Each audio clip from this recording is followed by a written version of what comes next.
At the Ortho Show, we are proud to partner with Shoulder 360. Today's episode of the Ortho Show is sponsored by Shoulder 360. Shoulder 360, the conference, provides a comprehensive shoulder course focusing on shoulder repair and reconstructive surgery. Shoulder 360 will always continue to redefine the way we think about surgical education of the shoulder. They focus on new methods to engage attendees, encourage participation, and utilize new educational technologies for a more interactive experience. There is no death by PowerPoint here. Shoulder 360 aims to educate the spectrum of healthcare providers caring for patients with shoulder disorders. The target audience is practicing surgeons, surgeons in training, nurses, physician assistants, and physical therapists. Shoulder 360 wants participants to learn about the newest and best ways to treat their patients while enjoying a setting designed to foster lifelong friendships and collaboration. Trust me, the venue is awesome as well. Don't forget to use our promo, OrthoShow10, that's ORTHOSHOW 10, the numbers for your 10% discount when registering. So another great episode of the Ortho Show podcast. We have Vani Sabesan on, who is an orthopedic surgeon, who is a shoulder and elbow specialist in Privatedemics down in Palm Beach, Florida. She has so much energy. I really adore this woman for all of the things that she stands for. Her brand is about education. She's passionate about resident education, changing the paradigm about how we're teaching our medical students and residents. So fascinated by that. She talks about relationships as being so important in her life, and innovation and coming up with new ideas and concepts and research and opportunities. I mean, so many pearls. We talk about the Ruth Jackson Society as well, and Shoulder 360. A great, great episode. So especially for all of our young women out there that are considering orthopedics as a career, this is a must listen. I know you're going to love it. Dr. Scott Sigman, hashtag follow the fro.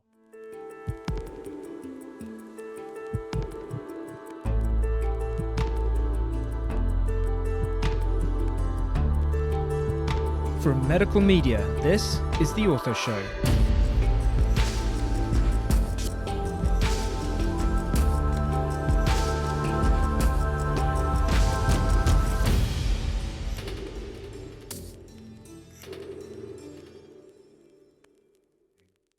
Hello world, Dr. Scott Sigman, your favorite opioid-sparing orthopedic surgeon, here for another episode of the Ortho Show podcast, where everyone knows we bring you the best of the best. We are so excited today. We have Dr. Vani Sabesan, who is an orthopedic surgeon, specializes in shoulder. She's practicing in private practice down in Palm Beach, Florida. Not like cold up here in Boston. I know the weather's beautiful down there. But Vani, what a pleasure it is to have you on the show. We thank you so much for taking the time. Well, thanks, Scott. I appreciate it and love the invite. Oh, we're so happy to have you. Well, we love women in orthopedics, and so diversity, we like to get everybody involved here. So thrilled that you can take the time. So look, we always start at the beginning, which is, where and when. Where did you grow up? Are your parents doctors? How was it all about this orthopedic thing? Give us a little summary of how you got here. Well, yeah, I was an Indian girl in the Midwest. We used to joke because there was two brown girls in our class in high school, and we used to talk like this, like good Indian people. And so we grew up there, and then I sort of left high school and went to Duke for undergrad. And so on that journey, I sort of walked on the track team. Indians are not normally the most coordinated of kids, and God did not bless me with height either. So my senior year, I actually decided to start running. And so I ran on the track team, loved it, and then actually walked on at Duke to the track team. And that sort of started my journey on sort of me as who I am. And I've run probably 28 marathons since then. And that sort of made me really get interested in orthopedics, right? Keeping people mobile, keep moving, and that started the journey. No, did I read somewhere that you are an Iron Man? I guess they don't call it an Iron Woman, but did you not compete as an Iron Woman as well and do really well or something crazy? What happened? I did, yeah. So I was in med school, and it's like I took a year off, and interestingly, you ask, right, diversity, there weren't a lot of women in orthopedics, and this was about 20 years ago. And so I took a year off to make sure I wanted to do ortho, and I spent a year at Iowa, and I trained with the Iowa City Triathlon team. And I said, during that year of clinical research, I'm going to do an Ironman, because what's the hardest thing I could do? And if I could do an Ironman, I could do ortho residency. That's super cool. And you did it. I did it. I love it. 12 So, hours and I think 50 some minutes later I did it. all right. So, as a general rule, when you're running that much, you're either running towards something or running away from something. Which is it for you? Well, I think when you get off a bike after that 112-mile bike and your legs just feel like jelly, I think you're just convincing yourself to take the next step. Forget about running anywhere. Yeah, no, I think that's great. We have to get Chad Hansen on with us as well. I don't. Do you know Chad? He No. takes care of the Raiders and the Golden Knights out in Las Vegas. He's one of our Ortho Laser brothers and sisters, and he is just an animal when it comes to these triathlons and Yeah. Ironman as well. So we should definitely get the two of you guys connected for sure. What's All right, fun? so It's a huge accomplishment. oh, I mean, I'm happy to get off my Peloton after 30 minutes and not die. So, I mean, God bless. I love it. So were you from Indiana originally or Midwest? Because you went to Yep, grew Indiana up for, there, born and okay, raised, Indianapolis, Indiana. Go perfect. Colts, I would So, say. so you saved a bunch of cash and you went to Indiana University Med School, right? That's You went right. to your state school. I did the same for University of Maryland and did real well and was able still to succeed and go into orthopedics. And so in med school at that point, so you're running 28 marathons, all this mashugana stuff. Mhm. I'm sure you had some stuff that was hurting as well along the way. You probably had to be seen by some orthopedists, but once you got to medical school, was it definitely dialed in at that point that that's what you were going to do? Or did No, you? I liked surgery, right? So I thought about plastics, I thought about OBGYN, and I realized I definitely liked the boys over the girls for that profession. And I really just sort of took that time in my third year when I did research, and that's really when it convinced me. I also will tell you the first trip I had. So, this is a shout out to RJOS if anyone knows anything about Ruth Jackson. And this was like 20 years ago, right? 1999 and 90, or actually 2001. And I went to my first Ruth Jackson meeting. I got a scholarship to go to the academy. And Scott, you and I were talking about the academy, but think about it 20 years ago, what it was. And I went to New Orleans and I ate at a five-star restaurant and I got to meet a ton of orthopedic surgeons. And I went and saw the event space, that in the where all the vendors are. And I said, this is absolutely what I want to do for my life. Yeah, so for our listeners, the Ruth Jackson Society is a society for female orthopedic surgeons, and so it's really very important. It's exceptionally well recognized. It's part of the family of the American Academy of Orthopedic Surgery as well. And it's interesting when I lecture to medical students and such, they're all aware of it. Anybody Yeah. that's thinking about orthopedics, joins that Ruth Jackson Society very early in their careers. Well, what's incredible? They had the most attendees this year at Ruth Jackson, 360 med students from around the country kind of came and they did an entire research day. And then also a shout out to the academy back then. The academy really has grown to sort of bring wealth into med students. And so embracing the youth and realizing that's the future, I think that's like such an inspirational thing when you're a third or fourth year med student trying to figure out what you want to do with your life. Yeah, and I mean the numbers, it's still probably is it still 6 or 7% of all orthopedic Yeah. surgeons are women? Yep. I know that the percentages are increasing as we go. I mean, let's talk about that. Well, actually, before we get to that, I'm going to ask you that once we get beyond some more of your training. So you decide, it's going to be orthopedics, and then you're back to Duke. Now, Yeah. was it your relationships that you had when you were at undergrad that helped you to get back to the Duke for residency, or how did that play out? Yeah, I think so. I think you have a little bit, I'm sure you have a little bit of allegiance to your undergrad. And Duke at the time was still a pretty good basketball team. So that helped and people knew it. But I think it was the training and the people that they put out. They joke. And I actually had a mentor that was a hand surgeon at the Indiana Hand Center. And he used to say, are you going to become in Duke we? And we call it the in Duke we do this and in Duke we do that. So they used to call them the Induquis at Indiana. I And so, love that. so I joined the Ndukwe family. But to be honest, I think it was really the type of surgeons that I had met as a mentee, and the caliber of that training was really what sold me. I don't think it necessarily was that I had to be back at Duke. And was Larry Higgins there at the time, or He was at the time. yeah, that's where he first started out before making his way back up to become partners with JP up at Mass General. And T. Mormon was there, and Allison Toth was there. I mean, we had an incredible sports department. I mean, it's grown tremendously, but back then it was a powerhouse for that. Yeah, no, that's awesome. So within the world of your residency, you decided it was going to be shoulder, elbow, and sports too. I got to ask you. So you go to the Cleveland Clinic for your fellowship. Describe the fellowship for me. What was happening back then? So back then it was definitely kind of a great dichotomy because Dr. Schick was there, Schick and Dance, and Miniachi. And so we had an incredible sports experience. I got to cover some of the teams, but we also obviously were shoulder heavy. It was Dr. Ainati. We had Peter Evans, who was doing a lot of total elbow stuff and complex elbow stuff. So it was, and at the time was Jesse McCarron, who's now at Oregon. And it was a great fellowship. It was, I think, a well balanced, just diversity and really thought leaders. Obviously, no one can contest with Ionati. He commands a room and attention. And it was really cool to really see, and it really got me interested in innovation, the idea of technology in what we do, period. It's interesting because innovation can go a lot of different ways, right? You as an orthopedic surgeon, you can say, I'm going to do this on my own. I'm going to get my own patents. I'm going to go in a lab somewhere and try and develop stuff. But more often these days, it's usually with some sort of an industry partnership, right? I mean, they are the ones that have the money and the resources to be able to have R&D departments and all of that goes with it.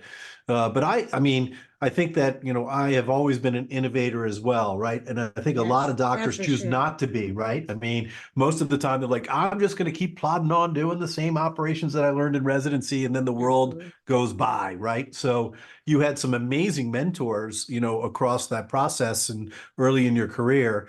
And so did you side when you were sort of done your fellowship? We'll talk about where you go, but what was your focus going to be coming out of fellowship? Were you going to try and just be shoulder, elbow? Were you going to do all sports? What was your thought process?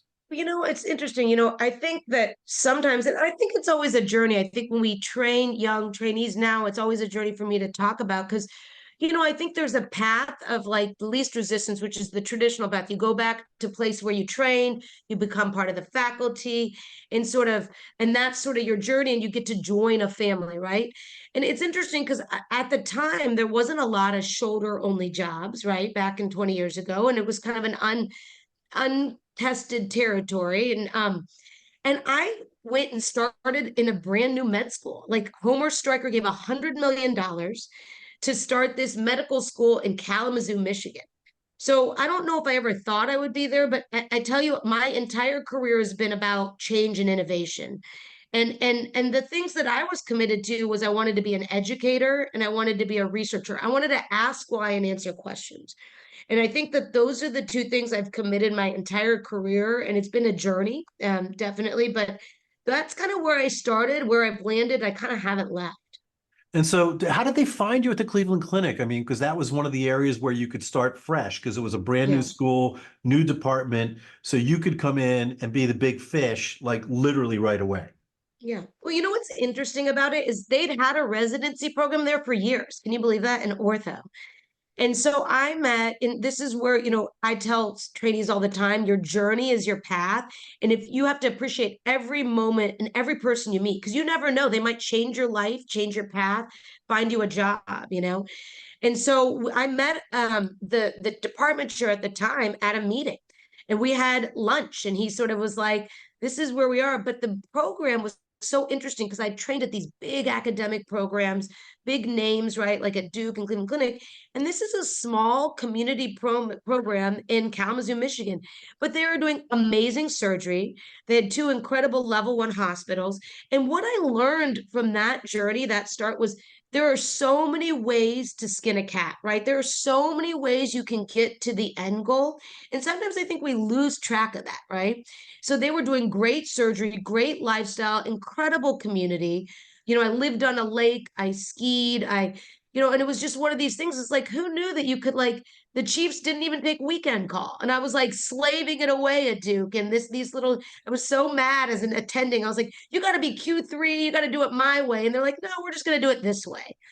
And so you kind of, it's, sometimes taking the goggles off or the lenses out and looking at things a different way shows you a different path. Yeah, and I love what you said. I think that relationships, right? You never burn relationships because you just never know. Even 15, 20 years down the road, someone that you had met along the way has this great new idea and they think of you and then you come back together. So, life is a journey. Make sure you sort of shake hands and develop those relationships along the way. But so Kalamazoo, how long were you in Kalamazoo before you headed to Detroit? Yeah, I was there a few years. I think maybe 4 years. And then actually my life situation changed a little bit. Personally, I had a little bit of serious relationship that kind of didn't go my way. And so I kind of looked for a different program, but wanted to stay in Michigan because I loved Michigan. And that's why I ended up in Detroit. Yeah, so tell us all about Detroit and Well, Beaumont and does it, and talk about an incredible city. I don't know, Scott, I think you probably have you had Sharif? Like, what a, yeah, Sharif's driven me around and showed me the yeah, world for sure. Sharif it's an Bashir, dear incredible friend. place. Like Yeah. Detroit to me is an unbelievable melting pot. And it was honestly a surprise. It's someplace that really kind of opened my eyes to a multicultural Midwest city that had been and seen a lot of days, a lot of years from the auto industry. And so going there to Wayne State to help resurrect a program that had been a powerhouse for trauma and then literally had shut down because of administration, CEO, whole dynamics. And then we were part of the resurrection. I was a assistant program director and took it over. And then I watched that program actually journey into joining Beaumont. And so now those residents are all at Beaumont, all my residents that I trained there. So that was an incredible journey for me, more so to just see the history and the rich legacy, but also like how healthcare is all about change. And you've got to be adaptable and malleable and sometimes you got to just be nimble. And so those were the things I think that really taught me in Detroit. I love it. I just really sense your mentorship. You take it very personally and professional to make sure that your residents and you've been passionate about that. You've stayed with that. That's something that Right. you've always wanted to do. But give us some shout outs to Beaumont.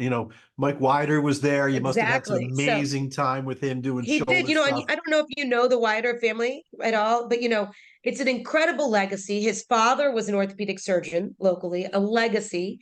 And then there's Mike Wider, who's the oldest, and then he has 4 or 5 siblings. He has a surgeon that's a brother's a trauma surgeon. Brett's a hand and shoulder surgeon. His sister's a radiologist. I mean, the family is a powerhouse, but this is how much and how impactful it was. I used to drive across the state to do research studies with him. I would drive 3 hours there, read x-rays all day long, and then drive 3 hours back home. And Amazing. so, that was like my commitment. And this is talking about relationships. Talk about, 180 degrees or 360, whatever you want to say in reference.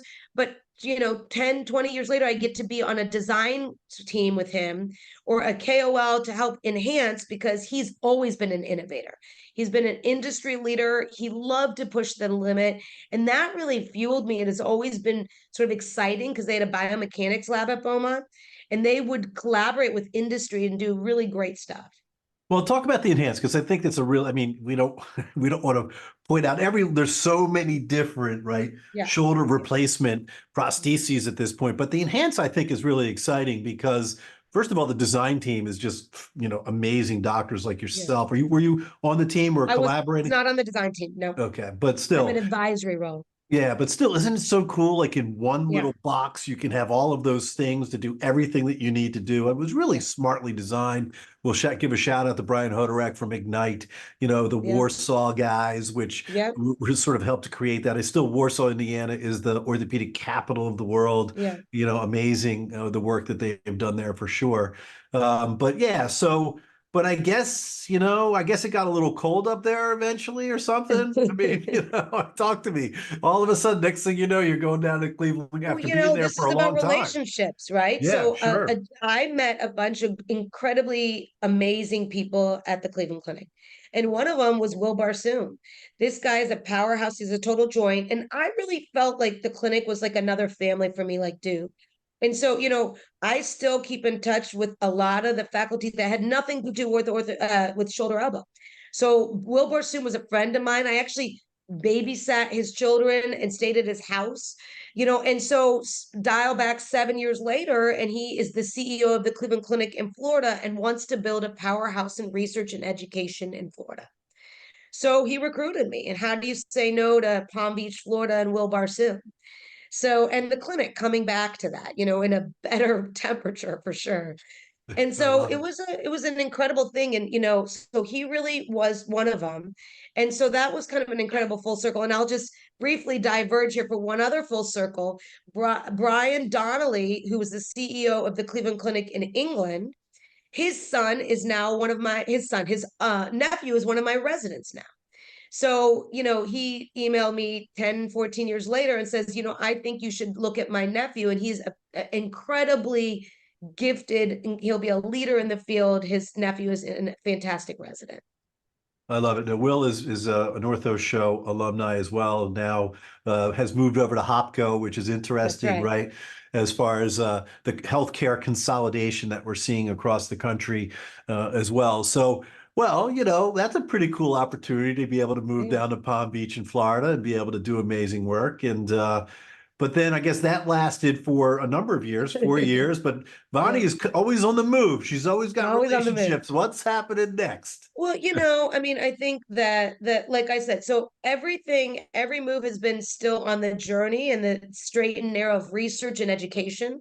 That is my career commitment. And, I think it's okay. I think one thing to maybe tell young trainees is it's okay to move. It used to be the legacy, you stay somewhere for 20 years, you get, you marry and you die there, right? And healthcare is changing. And so, opportunities have come my way, and it's been a journey, both personal and professionally. And I didn't have kids till my 40s, right? So I waited. And so a lot of my personal life also is reflected in my professional life. But it's okay because it's been an incredible journey and I've been super privileged. So what happened was a really great guy. I'm sure you've met and had, I don't know if has Howard Routman been on the show? We have not released his episode yet, but Oh, we there you certainly go. have had Howard on the show. So I love that story about Howard and reverse yeah. total shoulder is remarkable, but we can't tell it all now because we got to see. Okay, we won't. It's a preview, but he's an Yeah. incredible person. You got to get to hear that coming up. And so Howard said, HCA wants to start a residency program in orthopedic surgery, and they're interested in collaborating with the University of Miami. And would you be interested? You've been a program director. They need to start a new place. You wouldn't move. You're going to stay here in your local community, and you're going to build a residency program and a legacy with Miami. And so I said, I thought about it, and I talked to some of the Miami folk and really, but I mean, how do you say no to having resident trainees when there's 40% of residents, medical students not matching in orthopedics? How do we not create opportunity for our incredible profession? I mean, we're idiots if we don't think that we need more of us and better caliber and excellent people. I mean, there's incredible candidates coming out right now. And so we started a residency program. So I left at Cleveland Clinic. Unfortunately, I had a chair position in research. I mean, it was a hard decision. I will say that's probably been the hardest decision for me, but really felt like what do I want to do for the next 10 years? And I want to train residents and build the best, I think, orthopedic residency program in South Florida. But can I put a tiny plug in of why I did it? Yeah, it's your show, whatever you need. So here's the tiny plug is that I think we're changing the paradigm of how we train residents. And I think my entire career has been about a shift in how we are doing what we do. And what you realize in the new residency training paradigm is that, residents get 80 hours, right? And healthcare is an unbelievably labor intense, administratively intense profession, right? So 80 hours can be gobbled up in so many different ways, right? And you have 5 years to ultimately train the guy that's going to fix your hip fracture. And so what you got to do is be thoughtful. And I think that the new paradigm is that residents and medical students are taught to learn how to take tests on their own. If you know anything about medical school now, they take these Anki cards. Okay. So they don't even go to class. They study and they take their boards. And then that sort of sets their future. So they're taught to be independent learners. And if you've read and heard anything about ortho bullets, they tell you that that it's not about spoon feeding them with, didactics and PowerPoints out the wazoo and sitting in a lecture hall, that is not the way adult learners learn best. And so what we created is a residency program in private demics where we do a high volume of cases. People are all in private practice. And the residents, I had a first year resident do 600 cases. And they're doing them. And there's no senior resident. There's no hierarchy of 12 people in a room. It's my resident with my attending, and then a PA that's happy to let the resident do the job because that's what they're there to do, to train. And so we changed it. We turned it upside down and said, we're going to give you 80 hours of operative time.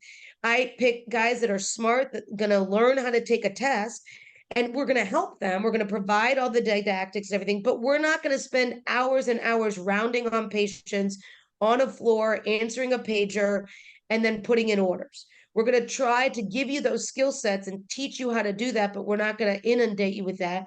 We're going to try to make you really skilled surgeons. And then we hope that you have some good judgment to figure out a lot of it and being independent learners. Yeah, we used to work 120 hours a week, Yeah. even more depending on whether or not you were on call. And so all of that service part of what we did, was sort of there. All the things you've talked about, making rounds, drawing blood, putting in Foley's for crying out loud. There was no EMR, everything was handwritten back in the day. Mhm. But now there's law rules that you can only work 80 hours. You're missing 40 hours. So if you're laboring in all of that stuff that you need to do on the service side, you're not going to have enough time to learn what it is that you're learning. So I love the fact that you're getting them, really good reps, rapid reps early on. So that's fascinating. I know that Bill Levine is one of my dear friends and listening, so we're going to ask Bill what his thoughts are about that, as well as one of the great trainers of orthopedic surgeons. So let's go back to one of the topics that I wanted to talk about, which is your experience as a woman in orthopedics. 20 years ago, Yeah. as you mentioned, there were really no shoulder specialists, or very few, I should say, Yep. women that Triana? were shoulder specialists. So tell us about your experience. Were you comfortable in the entire process? Were you always treated fairly? Was there any times that, you weren't comfortable? Yeah. I think residency was the first time that I sort of, I think in medical school, we do an incredible job of inspiring kids to do what they want to do. And I think the world is your oyster. And residency was the first wake up call to me that things might be different, and that, that there's maybe still kind of what you'd call a glass ceiling in how we train and honestly sponsor people's careers. And so residency was hard. I remember one of my co-residents, we had 3 women in my class, and she had maternity leave, and she was older. She had come back. She was a physical therapist. She'd come back. And we didn't have a policy for maternity leave. We had no like ways to deal with that, right? Even now, we were at RGOS 20 years later, and they're talking about in a private practice, how do partners deal with maternity leave? And so it's an incredible thing to realize, just it's so societally accepted, but so difficult when you're taking care of other people's lives. And that responsibility comes on there, and it becomes a sort of a question of whose responsibility is it then? So that was the first time, I think. And then I think the second time, I used to get called nicknames, in residency that were totally inappropriate, and I was still single in residency, and most of my co-residents were married. And that put me at a disadvantage for a lot of strange reasons. But it was so interesting to sort of be in that paradigm in a day that it's kind of like now I just think it's incredibly fun to watch young trainees now that are liberated. Their husbands might stay home. They may have a guy travel and follow them everywhere. We in my residency had some junior residents that were husband and wife in my class at our residency. So, I mean, the paradigm has shifted. And I think to me, the biggest thing in my journey that I've seen as a female is just we sort of allowed it to be a feminized way of being.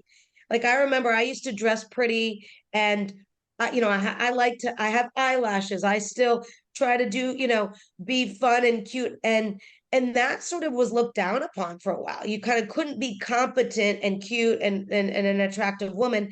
And I think that paradigm has really shifted, and that's fun to see. Like, I remember my first interview for fellowship, they said, wear a black suit and maybe don't wear a skirt. You know what I mean? Can you imagine telling anyone that now? And So I think that's been a fun journey that we can still be females. I can have two kids at home and still have six residents that are my kids too. And I try to normalize it as much as I can. I think that that's the important part, that you can wear six hats and still be a fun female that gets to hang out at Shoulder 360 with the great guys.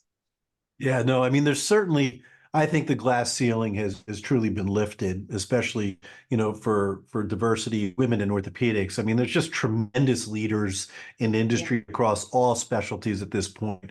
And so I'm really happy that you talked about this, especially for our young, female listeners who are in medical school or in college, who are thinking about medical school, that there's been an enlightenment that's happened at this point. And we're always looking to check out your shoe wear, Vani, because you've always got some cool stuff at these meetings for sure. So all right, let's move on to another topic. I really appreciate you sharing that. I think that was Okay, but I have to wonderful. say one thing. The funny Yeah. part about it is that my husband is actually the fashionista between us.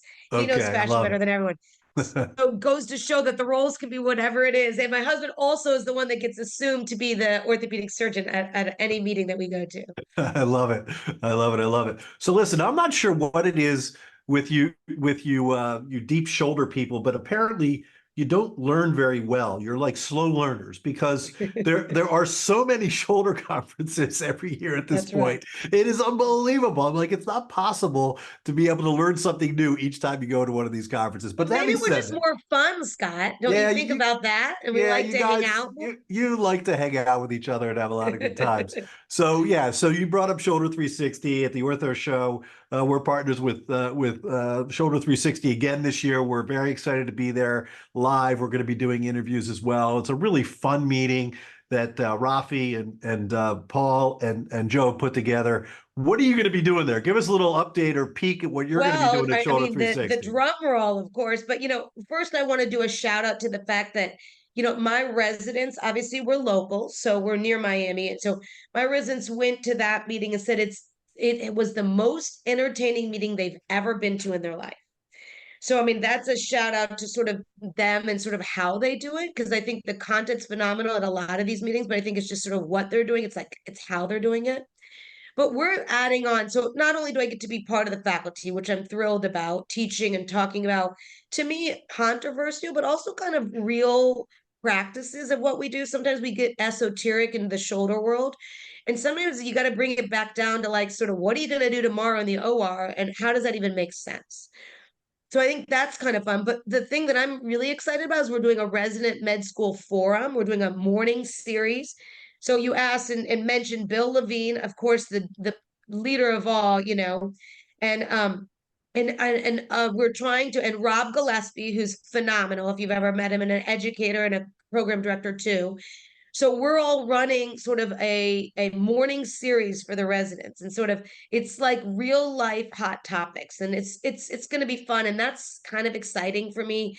I don't know about getting up at 6 a.m. and how thrilled I am about that part of it, but I definitely think it's going to be an added thing that just sort of I think what the Shoulder 360 guys do, what Paul and is they kind of turn it upside down in the sense of they sort of challenge us as faculty to be challenged and to feel uncomfortable.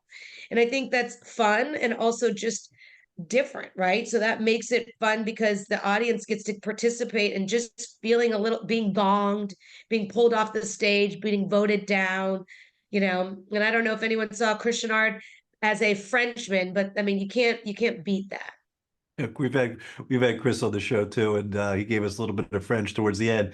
I completely agree with you. It's an innovative way to try and educate. I think it's very similar to what you're trying to do in residency, right? Enough of death by PowerPoint and all of that. So Yeah. for our listeners, Shoulder 360 is a great course. Even if you're a generalist, orthopedic surgeon that wants to learn more about shoulder, you don't have to be a super shoulder specialist. You will enjoy yourself. It's in a great location. It's a lot of fun and it's entertaining education, for sure.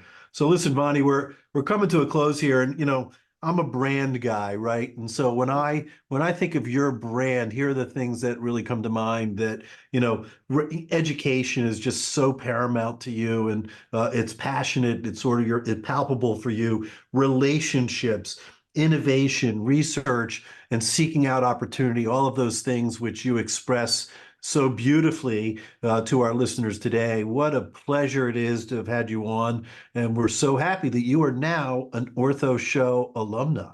Yay! We get a pin, or what do I get? When you come to Shoulder 360, you're going to get some swag. We give Oh, I love it. I swag love it. for Thank sure. you. Well, and thank you for being such a leader. I think it was so funny because, Scott, when I told my residents that I was coming on the show, they were so excited. And I think you also have been such a leader in terms of changing the paradigm of making just relationships fun, leaders. And so the residents, the youth generation thinks it's so cool they get to meet all these powerhouses through you. Well, that's exactly what we're trying to do. And that really made my day to know that we're sharing the stories of remarkable people such as yourself so that people get to meet them and know who they are personally as well. So listen, Vani, what a pleasure it is to have had you on the show. This is Dr. Scott Sigman, #FollowTheFro, host of The Ortho Show. Till next time.